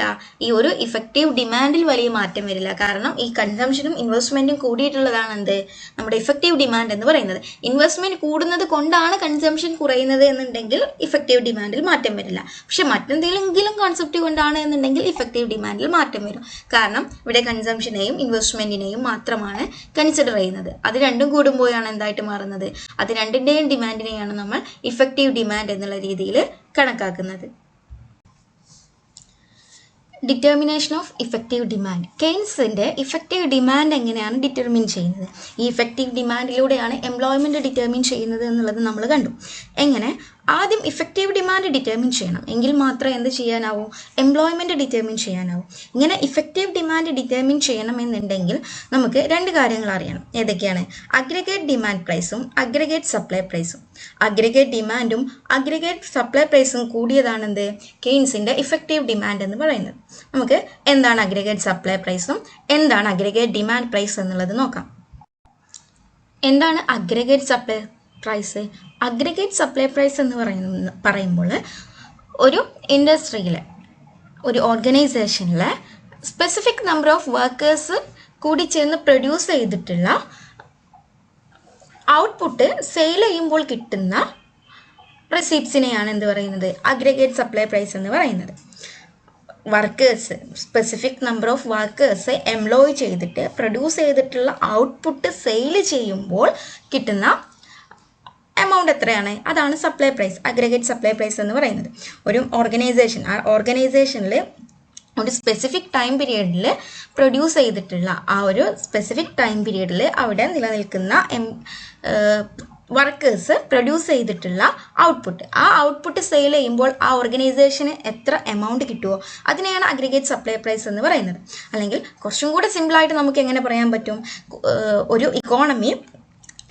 ഒരു ഓർഗനൈസേഷൻ അവർ പെർട്ടിക്കുലർ ലെവൽ ഓഫ് എംപ്ലോയ്മെൻറ്റിന് വേണ്ടിയിട്ട് ചിലവഴിക്കുന്ന കോസ്റ്റ് ഓഫ് പ്രൊഡക്ഷനെയാണ് എന്ത് പറയുന്നത്, അഗ്രിഗേറ്റ് സപ്ലൈ പ്രൈസ് എന്ന് പറയുന്നത്. അഗ്രിഗേറ്റ് സപ്ലൈ പ്രൈസ് അപ്പോൾ എന്തായിട്ട് വരും, കോസ്റ്റ്, ആ ഒരു ഓർഗനൈസേഷൻ്റെ കോസ്റ്റിനെയാണ് നമ്മൾ എന്ത് പറയുന്നത്, അഗ്രിഗേറ്റ് സപ്ലൈ പ്രൈസ് എന്ന് പറയുന്നത്. It is the total amount of money paid by organisation to the different factors of production. ഒരു ഓർഗനൈസേഷനിൽ എംപ്ലോയ്മെൻറ്റ് നടക്കുന്നതിന് വേണ്ടിയിട്ട്, പ്രൊഡക്ഷൻ നടക്കുന്നതിന് വേണ്ടിയിട്ട് ആ ഓർഗനൈസേഷൻ ചിലവഴിച്ചിട്ടുള്ള ആകെ ചെലവിനെയാണ്, എക്സ്പെൻഡിച്ചറിനെയാണ്, ടോട്ടൽ എമൗണ്ട് ഓഫ് മണി പെയ്ഡിനെയാണ് എന്ത് പറയുന്നത്, അഗ്രിഗേറ്റ് സപ്ലൈ പ്രൈസ് എന്ന് പറയുന്നത്. അങ്ങനെ ഈ അഗ്രിഗേറ്റ് സപ്ലൈ പ്രൈസ് എന്ന് പറയുന്നത് employees less number of workers, നമ്മുടെ organisation does not get an adequate price so that cost of production is covered then it employees less number of workers. കൂടുതൽ എംപ്ലോയീസിനെ work ചെയ്യുമ്പോൾ അവർക്ക് എന്ത് കിട്ടുന്നില്ല, കൂടുതലാണ് ചിലവ് വരുന്നത് എന്നുണ്ടെങ്കിൽ അവരെന്ത് ചെയ്യും, അവരുടെ വർക്കേഴ്സിൻ്റെ എണ്ണം അങ്ങോട്ട് കുറക്കും. അങ്ങനെയാണ് അവർ എന്ത് ചെയ്യുന്നത്, അവരുടെ ആ ഒരു പ്രോഫിറ്റ് ലെവൽ മെയിൻറ്റെയിൻ ചെയ്ത് പോകുന്നത്. കൂടുതൽ എംപ്ലോയീസിനെ ഹയർ ചെയ്യുന്തോറും അവരുടെ ക്യാപിറ്റൽ അവരുടെ എക്സ്പെൻഡിച്ചർ എന്ത് ചെയ്യാണ്, കൂടിക്കൊണ്ടിരിക്കുകയാണ്, അല്ലെങ്കിൽ സപ്ലൈ പ്രൈസ് കൂടിക്കൊണ്ടിരിക്കുകയാണ്. അതുകൊണ്ട് തന്നെ സപ്ലൈ കർവ് എന്ന് പറയുന്നത് എന്താണ്, അപ്വേർഡ് സ്ലോപ്പിംഗ് ആണ്. അപ്വേർഡ് സ്ലോപ്പിംഗ് ആണ്, താഴെ നിന്നും മുകളിലേക്ക് അപ്വേർഡ് സ്ലോപ്പ് ചെയ്തിട്ടാണ് ആര് പോകുന്നത്, അഗ്രിഗേറ്റ് സപ്ലൈ കർവ് പോകുന്നത്. കാരണം ഹയർ ആയിട്ടുള്ള എംപ്ലോയീസിനെ ഹയർ ചെയ്യുന്തോറും എന്താണ്, കൂടുതലായിട്ട് അവർക്ക് ചിലവ് വരും. അത് കാരണം അഗ്രിഗേറ്റ് സപ്ലൈ പ്രൈസ് എന്ന് പറയുന്നത്, അഗ്രിഗേറ്റ് സപ്ലൈ കർവ് എന്ന് പറയുന്നത് പോസിറ്റീവ്ലി സ്ലോപ്ഡ് ആണ്. ഇനി അഗ്രിഗേറ്റ് ഡിമാൻഡ് പ്രൈസ്. എന്താണ് aggregate demand price? Aggregate demand price എന്ന് പറയുമ്പോൾ ഒരു സ്പെസിഫിക് നമ്പർ ഓഫ് വർക്കേഴ്സിനെ എംപ്ലോയ് ചെയ്യിപ്പിക്കുന്നതിലൂടെ ആ ഒരു ഓർഗനൈസേഷന് കിട്ടുന്ന സെയിൽ റിസീപ്റ്റ്സിനെയാണ് എന്ത് പറയുന്നത്, അഗ്രിഗേറ്റ് ഡിമാൻഡ് എന്ന് പറയുന്നത്. ഒരു ഓർഗനൈസേഷൻ നമ്പർ ഓഫ് വർക്കേഴ്സിനെ എംപ്ലോയ് ചെയ്യിപ്പിക്കുന്നത് വഴി അവർക്ക് കിട്ടുന്ന സെയിൽ റിസീപ്റ്റ്സ് ആണ് എന്ത്, അഗ്രിഗേറ്റ് ഡിമാൻഡ് എന്ന് പറയുന്നത്. നമ്മൾ അഗ്രിഗേറ്റ് സപ്ലൈ പ്രൈസ് പറഞ്ഞതുപോലെ തന്നെ higher the level of employment greater the level of output would be. Level of employment കൂടുന്തോറും ഔട്ട്പുട്ടും എന്തെങ്കിലും കൂടും. എംപ്ലോയ്മെൻറ്റ് കൂടുന്തോറും, ലേബേഴ്സ് കൂടുതൽ എംപ്ലോയ് ചെയ്യിപ്പിക്കും തോറും ലെവൽ ഓഫ് ഔട്ട്പുട്ടും ഇക്കോണമിയിൽ എന്ത് ചെയ്യും, വർദ്ധിച്ചുകൊണ്ട് ഇരിക്കും. എംപ്ലോയ്മെൻറ്റിൻ്റെ അഗ്രിഗേറ്റ് ഡിമാൻഡ് പ്രൈസ് ഇൻക്രീസ് ചെയ്യും എപ്പോൾ, എംപ്ലോയ്മെൻറ്റ് ഇൻക്രീസ് ചെയ്യുമ്പോൾ. എംപ്ലോയ്മെൻറ്റ് ഇൻക്രീസ് ചെയ്യുകയാണെന്നുണ്ടെങ്കിൽ അഗ്രിഗേറ്റ് ഡിമാൻഡ് പ്രൈസും ഇൻക്രീസ് ചെയ്യും. അതുകൊണ്ട് തന്നെ slope of aggregate demand curve എന്താണ്, അപ്വേർഡ് സ്ലോപ്ഡ് ആണ്. അഗ്രിഗേറ്റ് സപ്ലൈ കർവും അഗ്രിഗേറ്റ് ഡിമാൻഡ് കർവും എന്താണ്, അപ്വേർഡ് സ്ലോപ്ഡ് ആണ്. നമ്മൾ ഇങ്ങനെ നോക്കുമ്പോൾ അഗ്രിഗേറ്റ് ഡിമാൻഡ് പ്രൈസും അഗ്രിഗേറ്റ് സപ്ലൈ പ്രൈസും ഒരുപോലെയാണെന്ന് തോന്നും. എന്നാൽ അതിൽ ചില മൈന്യൂട്ട് ആയിട്ടുള്ള ഡിഫറൻസസ് ഉണ്ട്. എന്താണ് ആ ഡിഫറൻസ് എന്നുള്ളത് നോക്കാം. അഗ്രിഗേറ്റ് ഡിമാൻഡ് പ്രൈസും അഗ്രിഗേറ്റ് സപ്ലൈ പ്രൈസും ഒരുപോലെയാണെന്നുള്ളത് നമ്മൾ കണ്ടു അല്ലേ. നമ്മൾ ഒറ്റ നോട്ടത്തിൽ നോക്കുകയാണെങ്കിൽ ഇത് രണ്ടും ഒന്നല്ലേ എന്ന് നമുക്ക് തോന്നിയേക്കാം. പക്ഷെ അതിൽ മൈന്യൂട്ട് ആയിട്ടുള്ള ഒരു ഡിഫറൻറ്റ് പറഞ്ഞു. എന്താണ് അഗ്രിഗേറ്റ് സപ്ലൈ പ്രൈസ് എന്നുള്ളത്? എന്തായിരുന്നു, ഒരു സ്പെസിഫിക് നമ്പർ ഓഫ് വർക്കേഴ്സിനെ ഒരു ഓർഗനൈസേഷൻ എംപ്ലോയ് ചെയ്യിപ്പിക്കുമ്പോൾ ആ ഓർഗനൈസേഷന് കിട്ടുന്ന ഔട്ട്പുട്ടിന്, അല്ലെങ്കിൽ ആ ഔട്ട്പുട്ട് സെയിൽ ചെയ്യുമ്പോൾ അവർക്ക് കിട്ടുന്ന മണിയാണ് എന്ത്, അഗ്രിഗേറ്റ് സപ്ലൈ പ്രൈസ് എന്ന് പറയുന്നത്. അതെന്താണ്, അവർക്ക് കിട്ടുന്നതാണ്.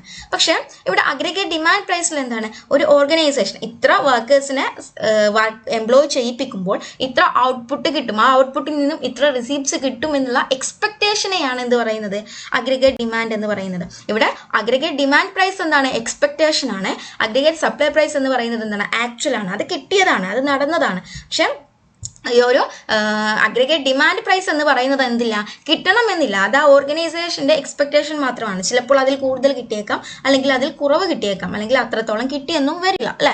ഡിമാൻഡ് പ്രൈസ് എന്താണ്, അഗ്രിഗേറ്റ് ഡിമാൻഡ് പ്രൈസ് എന്ന് പറയുന്നത് ആ ഒരു ഓർഗനൈസേഷന്റെ എക്സ്പെക്ടേഷൻ ആണ്. അതേസമയം അഗ്രിഗേറ്റ് സപ്ലൈ പ്രൈസ് എന്ന് പറയുന്നത് എന്താണ്, അത് ആ ഇക്കോണമിക്ക് ആക്ച്വലി റിസീവ് ചെയ്തിട്ടുള്ളതാണ്, അത് കിട്ടിയതാണ്. പക്ഷെ അഗ്രിഗേറ്റ് ഡിമാൻഡ് പ്രൈസ് കിട്ടണമെന്നില്ല, that is may or may not be received എന്നുള്ള കോൺസെപ്റ്റിലാണ്. ഇതാണ് അഗ്രിഗേറ്റ് ഡിമാൻഡ് കർവും അഗ്രിഗേറ്റ് സപ്ലൈ കർവും. ഇനി നമുക്ക് ഗ്രാഫിക്കലി നമുക്ക് കർവുകൾ വെച്ചിട്ട് എങ്ങനെ ഇഫക്റ്റീവ് ഡിമാൻഡും അതുവഴി എംപ്ലോയ്മെന്റും ഡിറ്റർമിൻ ചെയ്യാം എന്നുള്ളത് നോക്കാം.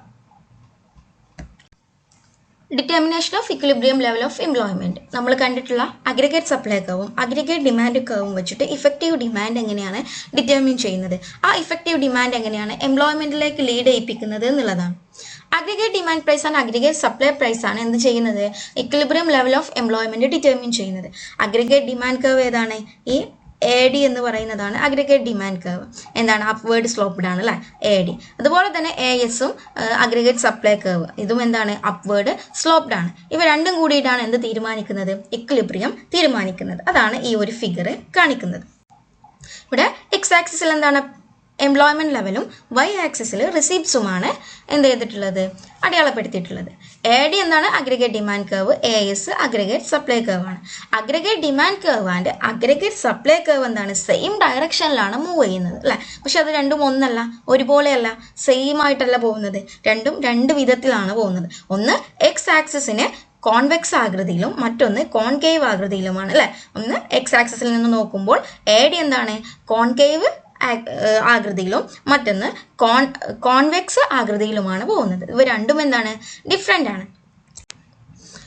ഇനി ഫിഗർ നോക്കുക, നമ്മൾ ADയും ASഉം ഒന്നല്ല എന്ന് കണ്ടു അല്ലെ. ഈ ON എമൗണ്ട് ഓഫ് ലേബേഴ്സിനെ എംപ്ലോയ് ചെയ്യിപ്പിക്കുകയാണ് എന്നുണ്ടെങ്കിൽ ഒരു ഓർഗനൈസേഷൻ ON1 എമൗണ്ട് ഓഫ് ലേബേഴ്സിനെയാണ് ആ ഒരു ഓർഗനൈസേഷനിൽ എംപ്ലോയ് ചെയ്യിപ്പിക്കുന്നത്. ആ സമയം അതിന് ON1ന് നേരെയായിട്ടുള്ള അഗ്രിഗേറ്റ് സപ്ലൈ പ്രൈസ് എത്രയാണ്, OC ആണ്. അഗ്രിഗേറ്റ് സപ്ലൈ പ്രൈസ് OC ആണ്. ON1ന് നേരെയായിട്ടുള്ള അഗ്രിഗേറ്റ് ഡിമാൻഡ് പ്രൈസ് എത്രയാണ്, OH ആണ്. അതായത് ഡിമാൻഡ് പ്രൈസ് എന്ന് പറയുന്നത് അവർ എക്സ്പെക്ട് ചെയ്തതാണ്. ആ ഒരു ഓർഗനൈസേഷൻ ON1 ലേബേഴ്സിനെ അല്ലെങ്കിൽ വർക്കേഴ്സിനെ വർക്ക് ചെയ്യിപ്പിക്കുമ്പോൾ, എംപ്ലോയ് ചെയ്യിപ്പിക്കുമ്പോൾ അതിൽ നിന്നും OH റിസീപ്റ്റ്സ് കിട്ടും, സെയിൽസ് കിട്ടും എന്നുള്ളതാണ് ആരുടെ എക്സ്പെക്ടേഷൻ, ആ ഒരു ഓർഗനൈസേഷൻ്റെ എക്സ്പെക്ടേഷൻ. പക്ഷെ അതേസമയം അവർക്ക് കിട്ടിയത് എത്രയാണ്, OC ആണ് എന്ത് ചെയ്തിട്ടുള്ളത്, റിസീപ്റ്റ്സ്. അവരുടെ ആക്ച്വൽ റിസീപ്റ്റ്സ് എന്ന് പറയുന്നത് OC ആണ്. ഈ CH എന്ന് പറയുന്നത് എന്താണ്, ആ ഒരു എക്സ്പെക്ടേഷന് എതിരായിട്ട് വന്നില്ല, ഇത്രയും എക്സ്പെക്ടേഷൻ അവർക്ക് കിട്ടിയില്ല. അതായത് ഈ ഒരു എല്ലാ എംപ്ലോയ്മെന്റ് ലെവലിലും ASഉം ADയും സെയിം അല്ല എന്നുള്ളതാണ് ഇവിടെ. ഇനി ചില സമയത്ത് എന്താവുന്നുണ്ട്, ഒരേ ഒരു സമയത്താണ് ASഉം ADയും കൂടെ എന്ത് ചെയ്യുന്നത്, ഇന്റർസെക്ട് ചെയ്യുന്നത്. അതെവിടെയാണ്, E എന്ന് പറയുന്ന പോയിന്റിലാണ്. ഈ E എന്ന് പറയുന്ന പോയിന്റിൽ AS കർവും AD കർവും കൂടെ എന്ത് ചെയ്യുന്നുണ്ട്, ഇന്റർസെക്ട് ചെയ്യുന്നുണ്ട്. അത് എപ്പോഴാണ്, ON2 എമൗണ്ട് ഓഫ് ലേബേഴ്സിനെ എംപ്ലോയ് ചെയ്യിപ്പിക്കുമ്പോൾ OM എന്ന് പറയുന്ന സപ്ലൈ അല്ലെങ്കിൽ റിസീപ്റ്റ്സ് അവർ എക്സ്പെക്ട് ചെയ്യുന്നു. ആ OM എന്ന് പറയുന്ന അവർ എക്സ്പെക്ട് ചെയ്ത എമൗണ്ട് തന്നെ അവർക്ക് എന്ത് ചെയ്യുന്നുണ്ട്, ഏൺ ചെയ്യാൻ കഴിയുന്നും ഉണ്ട്. ഈ പറഞ്ഞ ഈ എന്ന് പറയുന്ന പോയിന്റ് ആണ് എന്ത്, നമ്മുടെ ഇക്വിലിബ്രിയം പോയിന്റ് ആയിട്ട് വരുന്നത്. ഇവിടെയാണ് ഇഫക്റ്റീവ് ഡിമാൻഡ് തീരുമാനിക്കപ്പെടുന്നത്. ഇവിടെയാണ് ഈ എഫക്റ്റീവ് ഡിമാൻഡ് എംപ്ലോയ്മെന്റ് തീരുമാനിക്കുന്നത്. ഈ എന്ന് പറയുന്ന പോയിന്റിൽ ON2 എമൗണ്ട് ഓഫ് ലേബേഴ്സിനെയാണ് ഒരു ഓർഗനൈസേഷൻ ചൂസ് ചെയ്യുന്നത്. കാരണം അവിടെ ASഉം ADയും എന്താണ്, ഈക്വൽ ആണ്. അവരുടെ എക്സ്പെക്റ്റഡ് റിസീപ്റ്റ്സും അവരുടെ ആക്ച്വൽ റിസീപ്റ്റ്സും ഈക്വൽ ആവുന്ന പോയിന്റ് ആണ് എന്ത്, E എന്ന് പറയുന്നത്. ഇനി ഈ Eക്ക് ശേഷം ഒന്ന് ശ്രദ്ധിക്കുക. Eക്ക് ശേഷം എന്ത് സംഭവിക്കുന്നുണ്ട്, AS സ്ലോ ആയിട്ടാണ് മൂവ് ചെയ്യുന്നത്. AS എന്ന് പറയുന്ന അവരുടെ ആക്ച്വൽ സപ്ലൈ പ്രൈസ് സ്ലോ ആയിട്ടാണ് മൂവ് ചെയ്യുന്നത്. പക്ഷെ AD നോക്കുക, AD എന്താണ്, ഫാസ്റ്റ് ആയിട്ട് മൂവ് ചെയ്യുന്നുണ്ട്. വളരെ പെട്ടെന്ന് തന്നെ റാപ്പിഡ് ആയിട്ടുള്ള ഒരു ഇൻക്രീസിങ് എവിടെ കാണാനുണ്ട്, അവരുടെ എക്സ്പെക്റ്റഡ് റിസീപ്റ്റ്സിൽ കാണാനുണ്ട്. അപ്പോൾ നമ്മൾ എങ്ങനെയാണ് അഗ്രിഗേറ്റ് ഡിമാൻഡും അഗ്രിഗേറ്റ് സപ്ലൈയും ഈക്വൽ ആകുമ്പോഴാണ് എന്ത് സംഭവിക്കുന്നത്, ഇക്വിലിബ്രിയം എംപ്ലോയ്മെന്റ് ലെവൽ സംഭവിക്കുന്നത്. ഇനി ഈ എന്ന് പറയുന്ന ഇക്വിലിബ്രിയത്തിന് മുമ്പ് നോക്കുക. എന്താണ് ഇവിടെ അഗ്രിഗേറ്റ് ഡിമാൻഡ് കർവ്, അതായത് എക്സ്പെക്റ്റഡ് സപ്ലൈ പ്രൈസ് എപ്പോഴും ആക്ച്വൽ സപ്ലൈ പ്രൈസിനേക്കാൾ അഗ്രിഗേറ്റ് സപ്ലൈ പ്രൈസിനേക്കാൾ കൂടുതലാണ്. അതിനർത്ഥം എന്താണ്? എക്സ്പെക്റ്റേഷൻ കൂടുതലാണ്. ആ ഒരു ഓർഗനൈസേഷന് കൂടുതൽ പ്രോഫിറ്റ് മേക്ക് ചെയ്യണമെന്നുണ്ടെങ്കിൽ കൂടുതലായിട്ട് മോർ ആൻഡ് മോർ എംപ്ലോയീസിനെ ഹയർ ചെയ്യേണ്ടതായിട്ട് വരും. ഏതുവരെ ഹയർ ചെയ്യും? അഗ്രിഗേറ്റ് സപ്ലൈ പ്രൈസും അഗ്രിഗേറ്റ് ഡിമാൻഡ് പ്രൈസും ഈക്വൽ ആവുന്നത് വരെ എന്ത് ചെയ്യും? എംപ്ലോയീസിനെ ഹയർ ചെയ്യും. ഇനി ഈ എന്ന് പറയുന്ന പോയിന്റിന്, ഇക്വിലിബ്രിയം പോയിന്റിന് ശേഷം നോക്കുക. Aggregate supply price is higher than aggregate demand curve. That is, അതിനർത്ഥം എന്താണ്? ആ ഫേം കൂടുതൽ എംപ്ലോയീസിനെ നിയമിക്കേണ്ടതില്ല. അത് അവരുടെ എക്സ്പെക്റ്റേഷൻ എന്താണ്? കുറവാണ്. അവരുടെ എക്സ്പെക്റ്റേഷൻ കുറവാണ്. അതുകൊണ്ട് എന്ത് ചെയ്യേണ്ടതില്ല? ഈ എന്ന് പറയുന്ന പോയിന്റിനപ്പുറത്തേക്ക് ലേബേഴ്സിനെ ഒരിക്കലും അവർ ഹയർ ചെയ്യില്ല എന്നുള്ളതാണ് അതിനർത്ഥം. അപ്പോൾ ഈ എന്ന് പറയുന്ന പോയിന്റിലാണ് ഇക്വിലിബ്രിയം സംഭവിക്കുന്നത്. ഈ എന്ന് പറയുന്ന പോയിന്റ് വരെ ഒരു ഓർഗനൈസേഷൻ ലേബേഴ്സിനെ ഹയർ ചെയ്യും. അതിനുശേഷം ഒരിക്കലും ലേബേഴ്സിനെ ഹയർ ചെയ്യില്ല. ഇതാണ് എന്ത്? നമ്മുടെ Keynesian income or employment determination. കെയ്ൻസിൻ്റെ ഇൻകം ഡിറ്റർമിനേഷനെ നമ്മളൊന്ന് ചുരുക്കി ഒരു ഫ്ലോ ചാർട്ടായിട്ട് നൽകിയിട്ടുണ്ട്. ഇവിടെ എംപ്ലോയ്മെൻറ്റ്, ഔട്ട്പുട്ട്, ഇൻകം ഒക്കെ എങ്ങനെയാണ് ഡിറ്റർമിൻ ചെയ്യുന്നത്? എന്തിൻ്റെ ബേസിലാണ്? ഇഫക്റ്റീവ് ഡിമാൻഡിൻ്റെ ബേസിലാണ് ഡിറ്റർമിൻ ചെയ്യുന്നത്. ഇഫക്റ്റീവ് ഡിമാൻഡോ അഗ്രിഗേറ്റ് സപ്ലൈയും അഗ്രിഗേറ്റ് ഡിമാൻഡും കൂടി ചേർന്നിട്ടാണ് ഇഫക്റ്റീവ് ഡിമാൻഡ് തീരുമാനിക്കുന്നത്. ഈ അഗ്രിഗേറ്റ് ഡിമാൻഡ് ഫംഗ്ഷൻ രണ്ട് കാര്യങ്ങളാണ് ഡിറ്റർമിൻ ചെയ്യുന്നത്. എന്തൊക്കെയാണ്? കൺസംഷനും ഇൻവെസ്റ്റ്മെൻറ്റും കൂടി ചേരുമ്പോഴാണ് അഗ്രിഗേറ്റ് ഡിമാൻഡായിട്ട് മാറുന്നത്. നമ്മൾ നേരത്തെ കണ്ടിരുന്നു. ഈ കൺസംഷൻ എന്തിനൊക്കെ ബേസ് ചെയ്തിരിക്കും? സൈസ് ഓഫ് ഇൻകത്തെയും അല്ലെങ്കിൽ ലെവൽ ഓഫ് ഇൻകത്തെയും പ്രൊപ്പൻസിറ്റി ടു കൺസ്യൂം, MPC എന്ന് പറയുന്ന, APC എന്ന് പറയുന്ന ആ ഒരു APC, average propensity to consume, marginal propensity to consume, ഇത്തരത്തിലുള്ള പ്രൊപ്പൻസിറ്റി ടു കൺസ്യൂമിന് എന്താണ് പ്രൊപ്പൻസിറ്റി ടു കൺസ്യൂം? നിശ്ചിത ഇൻകത്തിൽ നിന്നും എത്ര പോർഷൻ കൺസംഷന് വേണ്ടിയിട്ട് യൂട്ടിലൈസ് ചെയ്യുന്നു എന്നുള്ളതാണ് പ്രൊപ്പൻസിറ്റി കാണിക്കുന്നത്. അങ്ങനെ ലെവൽ ഓഫ് ഇൻകത്തെയും പ്രൊപ്പൻസിറ്റി ടു കൺസ്യൂമിനെയും ബേസ് ചെയ്തിട്ടാണ് കൺസംഷൻ നിൽക്കുന്നത്. ഇൻവെസ്റ്റ്മെന്റ് എന്തിനൊക്കെ ബേസ് ചെയ്തിട്ടാണ്? മാർജിനൽ എഫിഷ്യൻസി ഓഫ് ക്യാപിറ്റലിനെയും റേറ്റ് ഓഫ് ഇൻട്രസ്റ്റിനെയും ബേസ് ചെയ്തിട്ടാണ് ഇൻവെസ്റ്റ്മെന്റ് നിൽക്കുന്നത്. അതിൽ marginal efficiency of capital, MEC, എന്തിനൊക്കെയാണ് ഡിപ്പെൻഡ് ചെയ്യുന്നത്? പ്രോസ്പെക്റ്റീവ് ഈൽഡിനെയും സപ്ലൈ പ്രൈസും പ്രോസ്പെക്റ്റീവ് ഈൽഡും നോക്കിയിട്ടാണ് MEC ഒരു ഇൻവെസ്റ്റ്മെന്റ് അണ്ടർടേക്ക് ചെയ്യുമ്പോൾ, ഒരു ക്യാപിറ്റൽ പ്രോജക്റ്റ് അണ്ടർടേക്ക് ചെയ്യുമ്പോൾ അതിന് വരുന്ന കോസ്റ്റ് എത്രയാണ്, അതാണ് സപ്ലൈ പ്രൈസ് കാണിക്കുന്നത്. അതിൽ നിന്നും ഫ്യൂച്ചറിൽ കിട്ടുന്ന വാല്യൂ എത്രയാണ്, അതിനെയാണ് പ്രോസ്പെക്റ്റീവ് ഈൽഡ് എന്ന് പറയുന്നത്. ഇങ്ങനെ MEC എന്തിനെ ഡിപ്പെൻഡ് ചെയ്തിരിക്കും? പ്രോസ്പെക്റ്റീവ് ഈൽഡിനെയും സപ്ലൈ പ്രൈസിനെയും ഡിപ്പെൻഡ് ചെയ്തിരിക്കും. And at the same time rate of ഇൻട്രസ്റ്റോ ക്വാണ്ടിറ്റി ഓഫ് മണീനെയും ലിക്വിഡിറ്റി പ്രിഫറൻസസിനെയും ബേസ് ചെയ്തിരിക്കും. ലിക്വിഡിറ്റി പ്രിഫറൻസസോ 3 തരത്തിലാണ്: transaction motive, precautionary motive, speculative motive. ഈ 3 മോട്ടീവിൻ്റെയും ബേസിലാണ് ലിക്വിഡിറ്റി പ്രിഫറൻസ് നിൽക്കുന്നത്. ഈ ചാർട്ട് എന്ത് ചെയ്യുക? കൃത്യമായിട്ട് മനസ്സിലാക്കി വെക്കുക. ഇത് ആരുടെ കാര്യത്തിലാണ്? നമ്മുടെ കെയ്ൻസിൻ്റെ കാര്യത്തിലാണ് അപ്ലിക്കബിൾ ആയിട്ടുള്ളത്. Thank you for watching. കൂടുതൽ വീഡിയോസിനും ക്ലാസ്സസിനുമായിട്ട് ഈ ഒരു ചാനൽ സബ്സ്ക്രൈബ് ചെയ്യുക, ഷെയർ ചെയ്യുക, കമൻറ്റ് ചെയ്യുക. നിങ്ങളുടെ ഡിമാൻഡും നിങ്ങളുടെ കറക്ഷൻസും സജഷൻസും ഒക്കെ മെസ്സേജ് ത്രൂ എന്നെ അറിയിക്കുക. Thank you for learning once again.